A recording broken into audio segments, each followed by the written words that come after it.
अरे ज्यादा अगर आपका भाई कुछ समय अगर आपके पास नहीं है तो हम आपको एक बात बताते हैं। भगवान ने कहा ये बताओ, कवितावली में गोस्वामी तुलसीदास जी महाराज कहते हैं, केवट कहता भगवान से कि यही घाट के थोड़े दूरी आहे कटिलु जल आगे आए।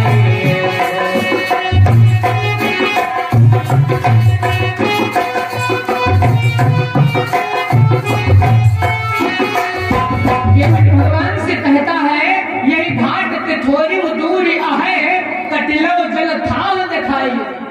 लेकिन सरकार हम आपको एक रास्ता बताते हैं, घाट छोड़ करके थोड़ी दूर आप उधर निकल जाओ और वहां से आप जा सकते हो, लेकिन इस नदी में जल कहां पर ज्यादा है कहां पर कम है इसका तो आंकड़ा किसी के पास है नहीं। और एक बात बताएं, कभी कभी आप लोगों ने देखा होगा जो लोग नाव पर बैठे होंगे उनको मालूम होगा भाई कभी कभी स्थिति ऐसी हो जाती है कि जब नाव बीच नदी में पहुंच जाती है तब जाके लग जाती है, ऐसा होता है। तो केवट कहता भगवान ये तो सरकार मालूम नहीं कि कहां पर जल ज्यादा है कहां पर कम है, तब तो समस्या हो जाएगी। लेकिन और एक समस्या भगवान ने कहा, वो क्या बोले, हम जानते हैं कि आपको तैरना नहीं आता। लक्ष्मण जी ने सोचा कि अपने आप में कितना बड़ा दिमाग वाला अपने आप को समझ रहा है। अरे दुनिया संसार को तारने वाले सरकार स्वयं केवट भगवान से कह रहा है, सरकार हम जानते हैं कि आपको तैरना नहीं आता। भगवान ने कहा सो तो भैया बात है ही है, इसीलिए तो हम कहते हैं हमको अपनी नौका पे बिठा के वहां उस पार कर दो। भगवान आखिरकार नौका काहे को मांगते हैं। एक बार इंद्र के यहाँ पर एक सभा लगी हुई थी, तो उस सभा में एक चित्रकेतु नाम का गंधर्व था, वो गायन कर रहा था, मृदंग बजा करके गायन कर रहा था। इतने में दुर्वासा ऋषि आए। दुर्वासा जी ने सुना उसका गायन और फिर कहा भैया थोड़ा और बजाओगा अच्छा लगता है। जैसे कभी कभी ऐसी स्थिति हो जाती है क्या भैया आदमी चाहता है कि थोड़ा और बजाओगा तो थोड़ा अच्छा लग रहा है, लेकिन बजाने वाले फिर जब से बंद कर दिया तब से बंद ही कर दिया, हाँ अब नहीं बजेगा। तो दुर्वासा जी ने कहा भैया थोड़ा और बजाओ अच्छा लग रहा है। अच्छा वो चित्रकेतु नाम का गंधर्व जो था वो ज्यों का त्यों बैठा रहा, न हिले न डुले न बोले।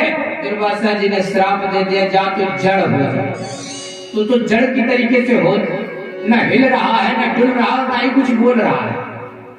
चित्रकेतु ने दुर्वासा जी के चरणों में गिर पड़ा, महाराज अब हमारा उद्धार कैसे होगा। दुर्वासा जी ने श्राप दिया है तो मुक्ति का मार्ग भी बताया है कि कछु करुणा मुनि पर तो आई, इस प्रकार बोले समझाई। तू वृक्ष तो जरूर होगा लेकिन त्रेता राम ये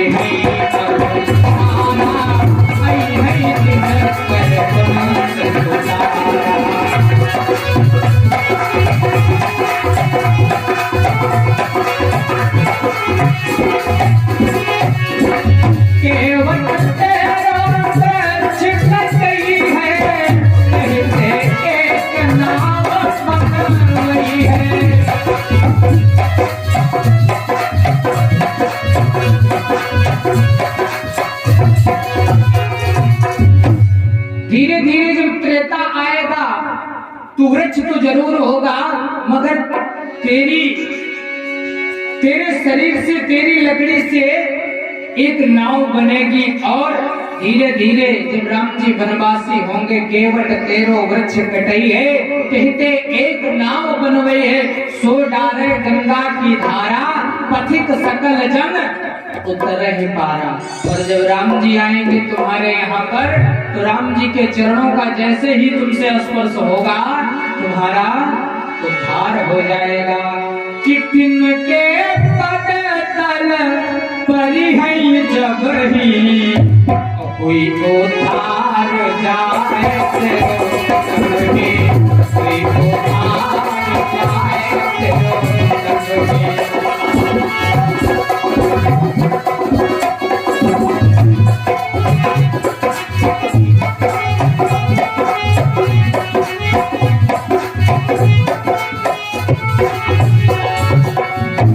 के पद तल पर है जब ही हुई उधार जाए तेरो तब। दुर्वासा जी ने श्राप दिया है और दुर्वासा जी ने मुक्ति का मार्ग भी बताया है कि तुम्हारा उद्धार हो जाएगा अगर भगवान अपनी लीला के अनुसार गंगा जी को इस पार से उस पार ऐसे हो जाएं तो दुर्वासा जी के वचन मिथ्या हो जाएंगे। क्यों कि भगतन प्रण राखत भगवाना, इसलिए मांगी नाव न केवट आना, मांगी नाव।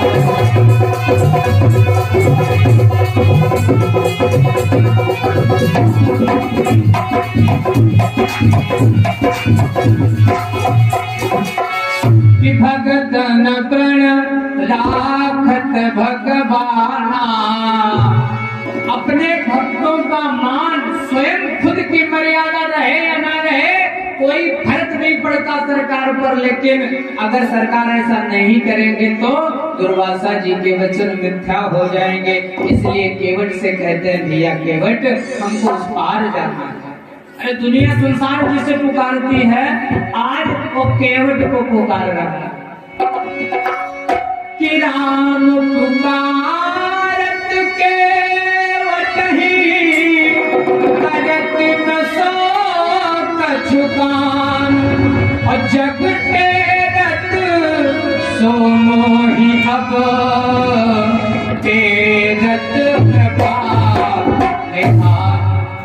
दुनिया संसार जिसे पुकारता है आज सरकार उसे पुकार रही है। भगवान से केवट कहने लगा सरकार इतना जल्दी आपको काहे को है? अरे जब आपके भक्तों पर अत्याचार किए जा रहे थे तब आप कहाँ थे? कि राम कहने पर छुरी नंगी जिगर के पार थी, हाथ में माला फिरे तो हथकड़ी तैयार थी, हरि भजन गाने के बदले जेल की दीवार थी। अगर आपका नाम संकीर्तन करता हुआ कोई पाया जाए तो उसे कारागार में डाल दिया जाए, मृत्यु के घाट उतार दिया जाए। उस समय आप कहाँ थे सरकार? कि तब हूँ न प्रभुवर आप पधारे, सत्य कहूँ और दुलारे, सत्य कहूँ और दुलारे।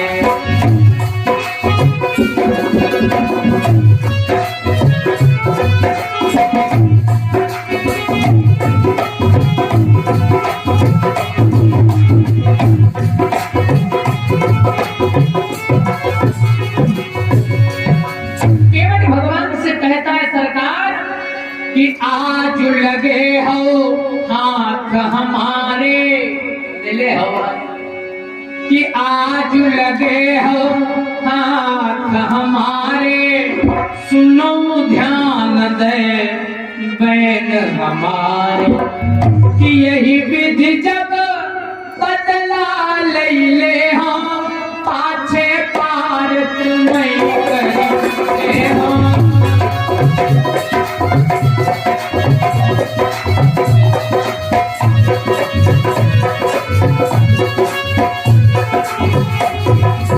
यही विधि जब बदला ले हो पाछे पार तुम्हें कर दे हो। सरकार जब तक हिसाब किताब बराबर नहीं हो जाएगा तब तक आप यहाँ से नहीं जा सकते। अरे आज आपको जाने की बड़ी जल्दी पड़ी हुई है सरकार कि जरा देर ठहरो राम, जरा देर ठहरो राम, तमन्ना यही है अभी हमने जी भर के देखा नहीं है, अभी हमने जी भर के देखा नहीं है।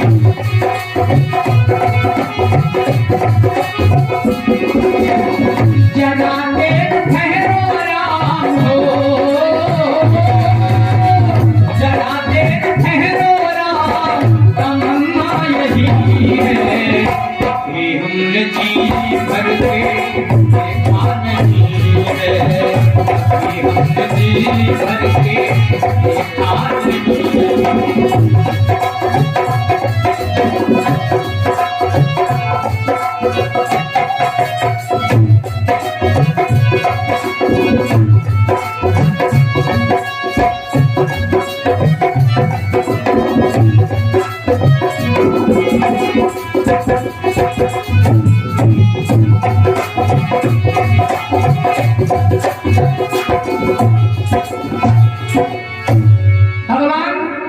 केवट कहने लगा, सरकार आज इतना जल्दी आपको काहे को हो रही है? कारण केवट जानता है कि परम लाभ दर्शन अनुमान, कि जितनी देर तक भगवान खड़े हैं उतनी देर तक इनके दर्शन करने का सौभाग्य हम सभी को प्राप्त हो रहा है। केवट भगवान से यही बार बार कहता है, सरकार आज आपको जाने में बहुत विलंब हो रहा है, समय नहीं आपके पास। अरे सरकार थोड़ा समय का हिसाब किताब हमसे भी बकाया है, उसका तो हिसाब किताब करते जाओ, फिर उसके बाद हम आपको उतार देंगे। तो भगवान केवट से कहते हैं, भैया हिसाब किताब कौन सा? केवट कहने लगा, महाराज आपको उस पार उतारने में हमारा चारों तरफ से घाटे घाटे। भगवान ने कहा, वो कैसे भैया? केवट कहने लगा, महाराज कि दिहूं कृपाल जो पार उतारी, तो सुन पई है दशरथ बलधारी। और केवट दीनों पार उतारी, मन ही मन ले ही विचारी। क्या महाराज दशरथ के हृदय में, महाराज दशरथ के मन में सोच पैदा हो सकती है क्या कि जो केवट नहीं पार लगौते, शायद राम किधर होते, शायद राम किधर होते।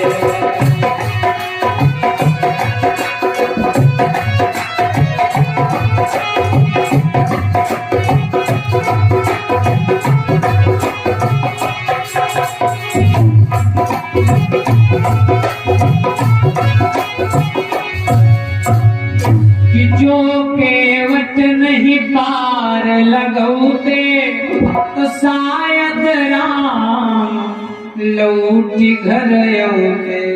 अरे सरकार अगर हम आपको उस पार कर देंगे तो इसके बदले में ज्यादा से ज्यादा आप हमको हमारी उतराई दे दोगे, लेकिन हमारा कितना बड़ा नुकसान हो जाएगा इस बात का आकलन है आपके पास?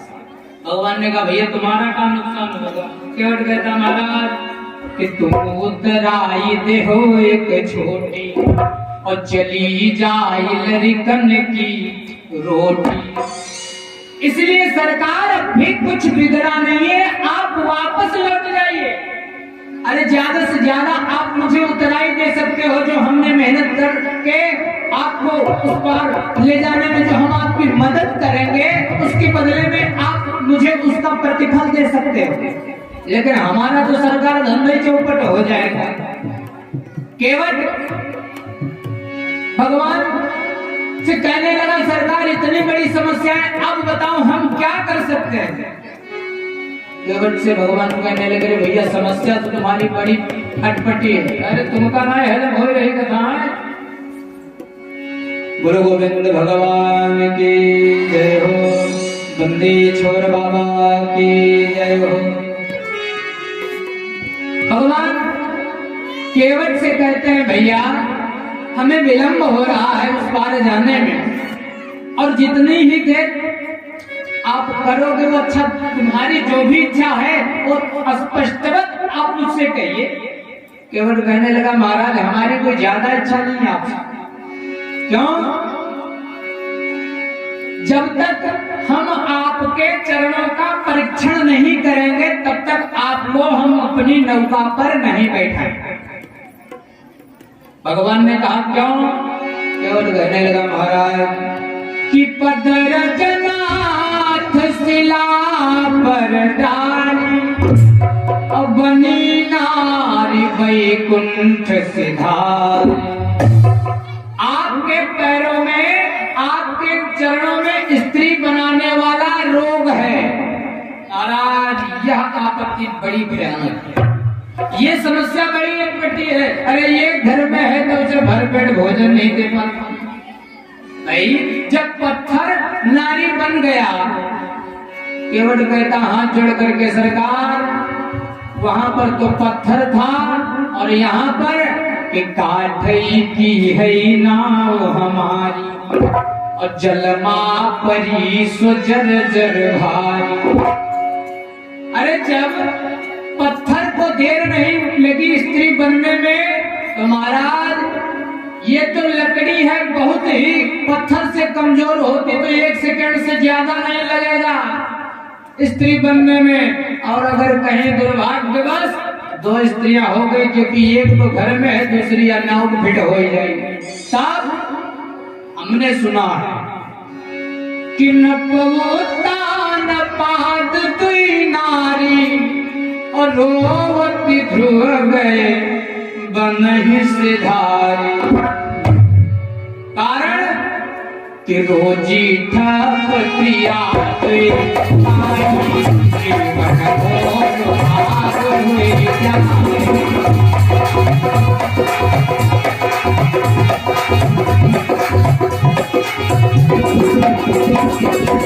हुई है जब धर हुई मामा पहियों तब हुनाही पिताना करी हुना चहिती मन मानी करई हमारी भैया रानी।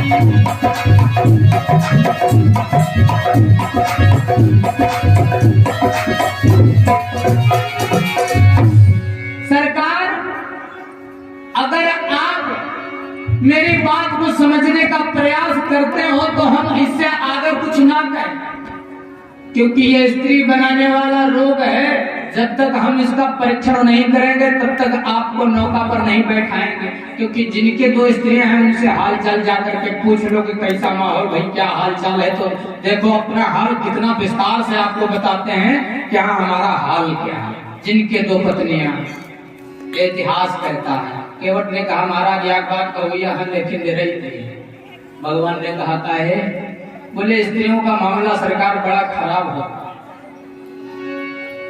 कि तब के वट अस गिरा उचारी क्या कि 3 है आपो के महतारी।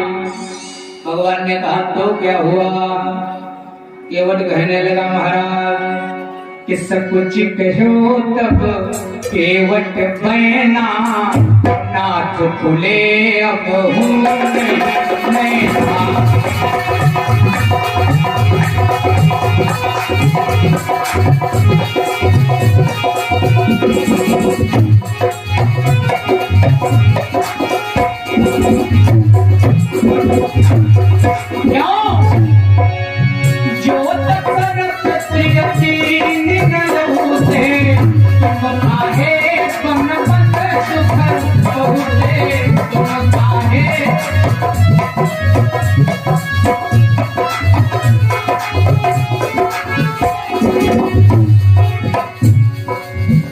कहने लगा महाराज अब होना देखा भाई,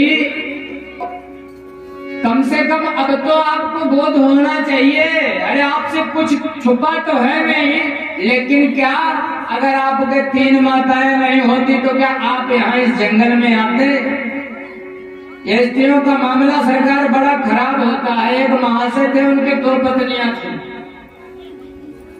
तो वो जो बड़ी वाली थी उनकी एक दिन फरमाइश आई, कैसा करो, उस समय फैशन चला लटकन करो, काम का लटकन लाए दो तो उतार लगे, देखो वैसा दरवाजे पर बैल बंधे, इनका कहो बेच ही ले, तब तुमका लटकन लाए दो।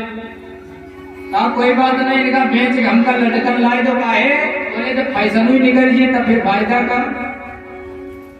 जैसे तैसे कोई लाए के लटकन दिए, दूसरी वाली के फरमाइश चालू है कि हमका तो रबड़ प्रिंट की साड़ी चाहिए।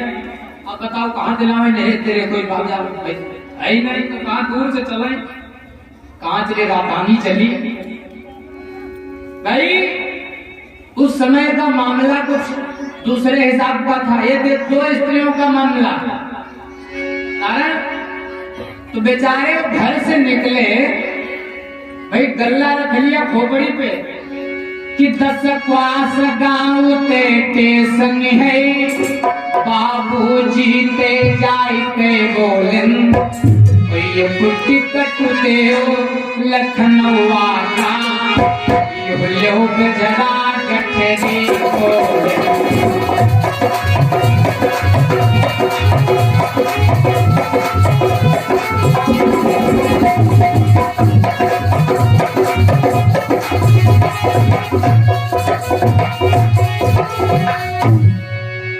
जैसे तैसे हम ना जाने स्टेशन पर कैसे पहुंच गए, फिर पुराने समय में भाई लकड़ी की आगे की विंडो निकली हुई, जैसे उठाए के पटक दिया, कहा ले बाबूजी ऐसा सही सही लगाए लो, जितने पैसे टिकट हो टिकट दे दो, बाकी जितने बकाया पैसा वापस करो। देखो ऐसा तुमने तो इसको सरकारी गले की दुकान समझ रखा, यहाँ पर पैसा चलता, पैसा लाओ। अच्छा वो कहने लगे देखो ऐसा हमारे गाँव में तो छोटी छोटी दुकान है, हम सोच रहे तो मेरी बड़ी दुकान हो तो बढ़िया रेट से हमारे गला लग जाएगी। कहा चलो कोई बात नहीं, जैसे तैसे बेचारे बेच के गए और लाए।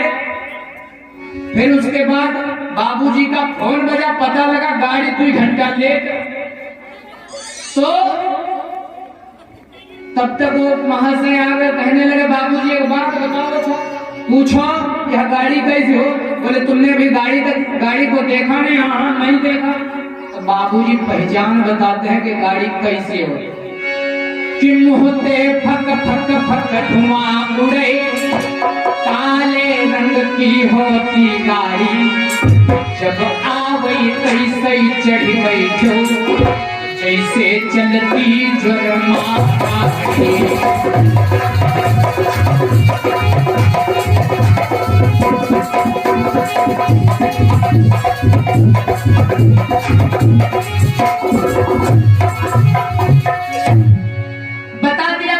पहचान बता दिया। भाई गाड़ी 2 घंटा लेट जाए, महीना बाबूजी पूरी काली ड्रेस मारा, कैप्टन सिगरेट के बड़े शौकीन, वही पे ऊपर धुआं छोड़े, उनकी निगाह पर गए, लगत गाड़ी आई। लेकिन याद आया कि हाँ बाबूजी ने कहा था या हल्ट आ जाता था, रुको माइक नहीं। ठीक बाबूजी लवचंका के लिए उस पार पटरियों को पार कर रहे थे, धीरे धीरे वो बैठ गए, तब तक ये पहुंच गए। चलो गाड़ी आल्टो पर नहीं रुक रही तो समस्या दिक्कत जो अपनी स्पीड बढ़ाए, और बाबूजी का काम मालूम कि हमारे कपड़े कौन गाज गिरे वाली, यही जाग धमक बैठ के चलो लखनऊ ले चलो। तब तक 2-3 आदमी और आ गए, बाबूजी की दशा खराब। कहा देखो ऐसा है, हम जान तुम कौन हो? कौन है? अगर टीटी हो और गजरा बेच के तैसे हम टिकट खरीदे नहीं, ऐसे द्वारा बैठे हैं ले टिकट दिया। तब तक निगाह करे रे बाबूजी, तो बाबूजी कहे लगे देखो ऐसा तुमका आदमी और गाड़ी में फर्क नहीं मालूम पड़ता है, क्या कहा फर्क? जैसे तैसे ना जाने कैसे वो पहुंचे। भाई गांव के माहौल से और शहर के माहौल से थोड़ा अंतर होता है, भाई अंतर होता है। अब अंतर क्या भाई, वहां के जैसे गांव के आदमी कैसे आप लोगों ने देखा होगा, अब तो मान लो फैशन के दौर में यह सब सही है, धीरे धीरे फैशन कहाँ से भगवान कहाँ तक पहुंच जाए परमात्मा जाने। बोलो गोविंद भगवान की जय हो। एक व्यक्ति को आता हुआ भाई उन्होंने देखा भाई, अच्छा मैडम जी नमस्ते, वो खींच के मारा, कहा कि तुमको आदमी और स्त्री में तुमको फर्क नहीं मालूम पड़ता?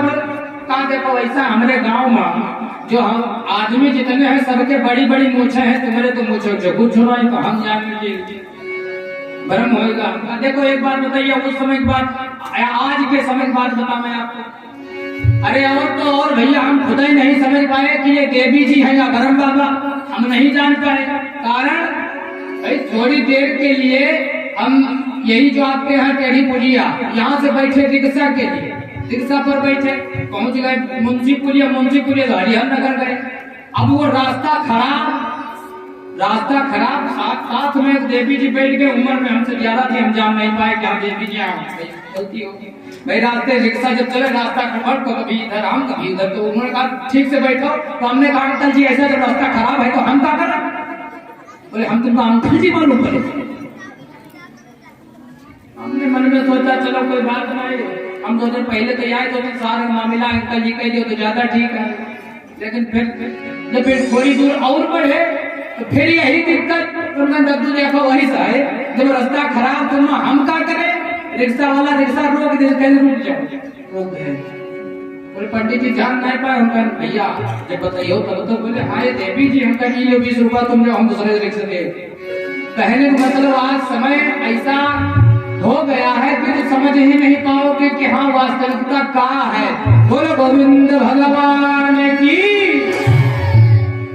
केवट भगवान से कहता है कि ये नाथ खवाए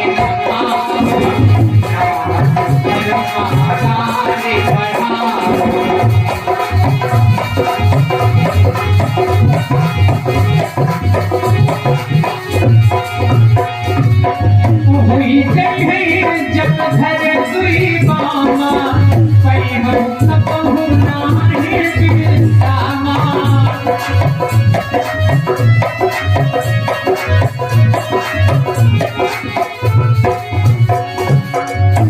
केवट कहने लगा, हाथ जोड़े कहा सरकार जब 2 स्त्रियां हो जाएंगी तब तो समस्या रोजी ठप पत्रिया दुई पाई, धंधा बंद मेहरिया दुई, जीवन मोर भार हो जाए। तो हम अपना जीवन कैसे यापन करेंगे महाराज? क्यों? अगर आप उस पार जाना चाहते ही हो तो कि जो प्रभु पार अवश्य गाचा,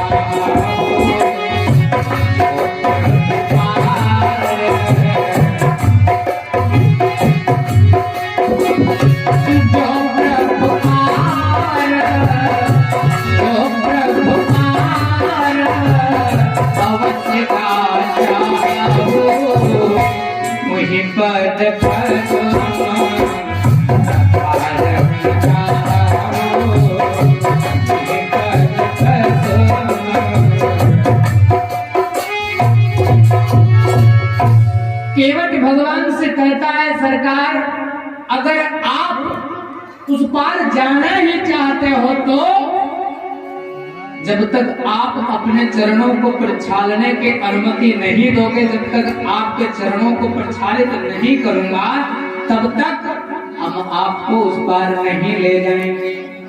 भगवान से केवट कहता महाराज कि पद कमल धोई चढ़ाई नाथ उतराई जहां मोहि राम राउरी आन दशरथ शपथ सब साची कहा कि बरु तीर मारे लखन पे जब लगी न पाओ पखार हो तब लगी न तुलसीदास नाथ कृपाल पार उतारे हो। केवट भगवान से कहता है जब तक मैं आपके चरणों को प्रक्षालित नहीं करूंगा तब तक आपको हम अपनी नौका पर नहीं बैठाएंगे। क्योंकि केवट भगवान से एक बात कहता है मैं राम राम आन दशरथ शपथ सब साची कहा, आपकी कसम सौगंध खा गया, आपकी कसम महाराज दशरथ कसम, और फिर तीर मारे लखन पे जब लगे न पांव पखारे। लक्ष्मण जी बाण मारना चाहते हैं तो मार दे, कोई परवाह नहीं। क्यों? अगर लक्ष्मण ने बाण मार भी दिया तो मेरी मृत्यु हो जाएगी और मेरी पत्नी रोती हुई आएगी, आपके चरणों में रोएगी, गिड़गिड़ाएगी, तो आपको करुणा निधान सभी कहते हैं।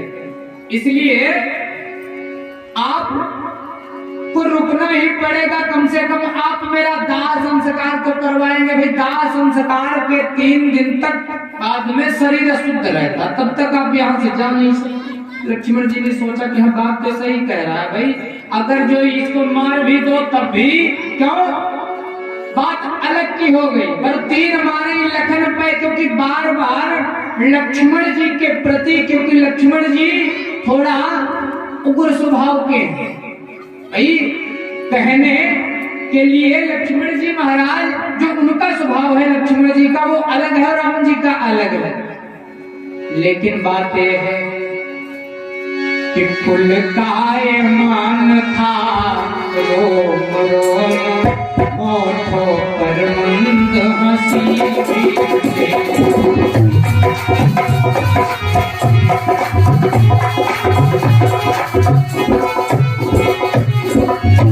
कुल काय मान था रोम रोम होठों पर मंद हंसी जानकी लखन की और निरख कुछ भेद करी चितवन भेदे।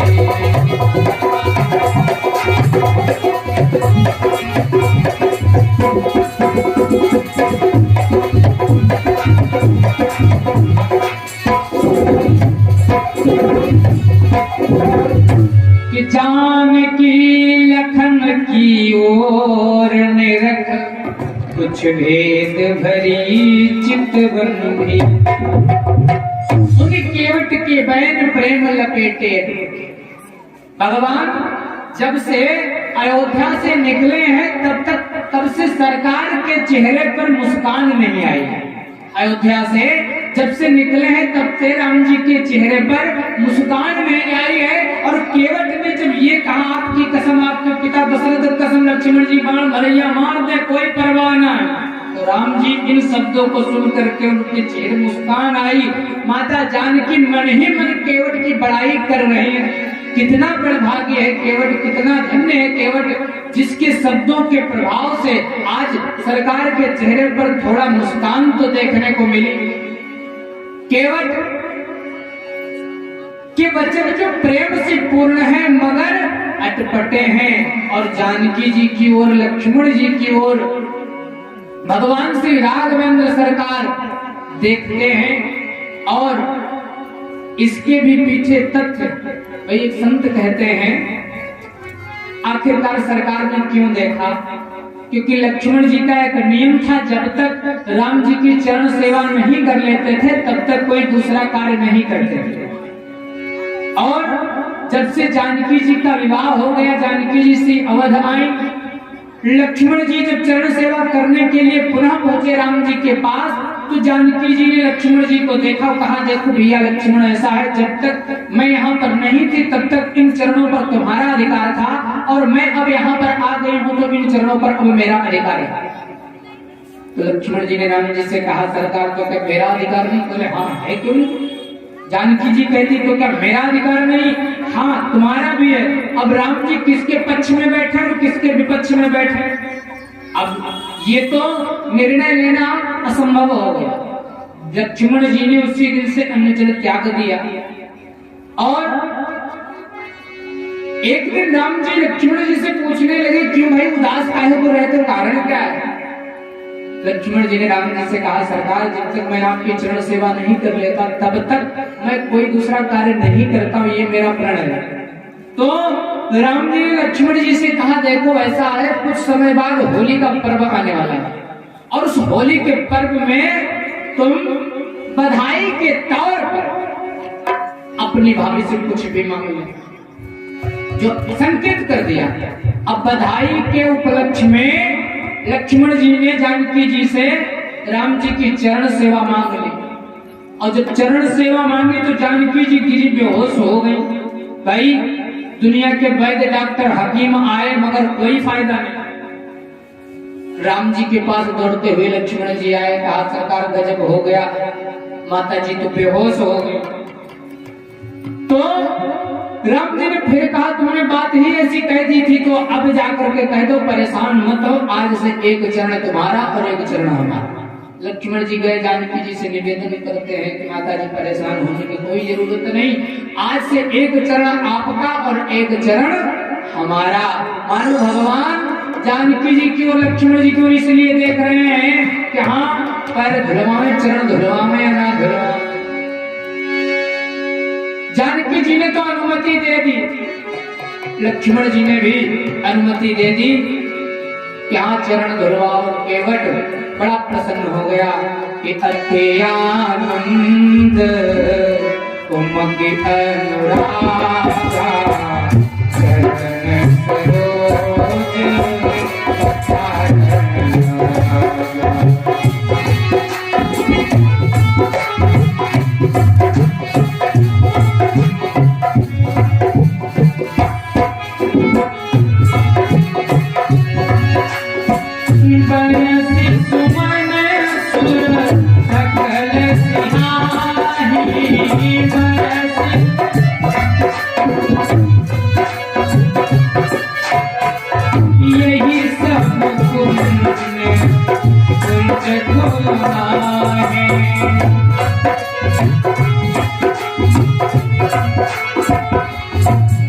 राम जी के चरणों को प्रक्षालित किया केवट में।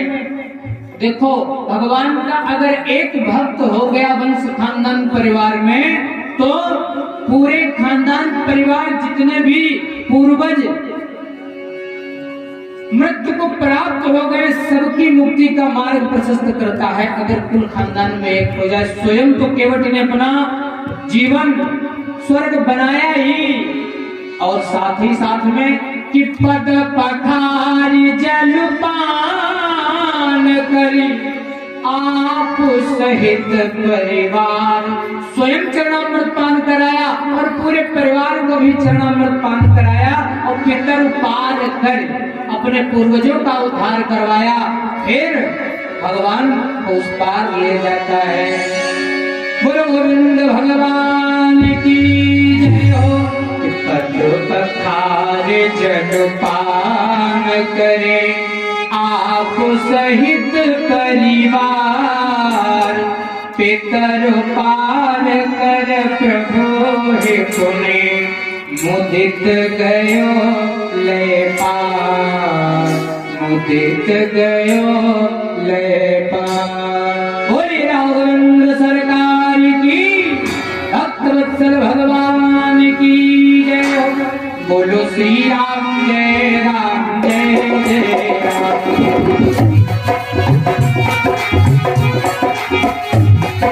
श्री राम जय राम जय जय राम, श्री राम जय राम जय सिया राम जय जय सिया राम, जय सिया राम जय जय सिया राम, जय सिया राम जय सिया राम। बोले भक्तवत्सल भगवान की जय हो। बंदी छोर बाबा की जय हो। श्री हनुमान जी महाराज की जय हो। नमः पार्वती पदे हर हर महादेव। मनसा दुर्गा जी की कृपा।